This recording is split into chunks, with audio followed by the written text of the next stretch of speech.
Bonjour, aujourd'hui une petite vidéo sur le livre, le best-of du golf mondial. Donc le livre qui a été un des livres qui était le plus vendu au monde, je pense que ça va être le livre le plus vendu au monde, s'appelle Le Petit Livre Rouge d'Harvey Penick, un enseignant hyper réputé qui a sorti des champions, etc. Euh, et qui confirme ce que j'explique. Par contre, c'est drôle parce que personne n'en parle. Donc, il explique qu'on devrait apprendre le golf en partant du trou, en remontant jusqu'au départ. Donc, apprendre le golf du green au départ et non du départ au green, c'est ce que je répète depuis longtemps.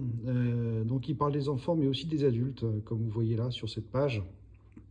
Donc, et si un débutant apprend d'abord le grand jeu et progresse ensuite jusqu'au green, repousse son apprentissage du jeu jusqu'à moment, il aura la chance de battre quelqu'un dans sa vie. Voilà, donc je parle des enfants, on pourrait d'ailleurs aussi partir de la même chose d'un débutant adulte, mais il pense que c'est trop simple. Un débutant adulte, surtout un homme, pense qu'il gaspille son argent en passant une heure sur des petits putts.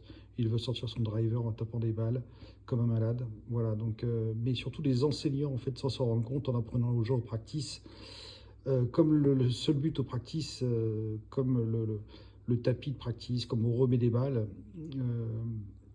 l'ambiance fait qu'on veut aller loin. Voilà, si on apprenait aux gens sur le parcours, les gens verraient que avant de taper, il faut d'abord maîtriser la précision et la régularité.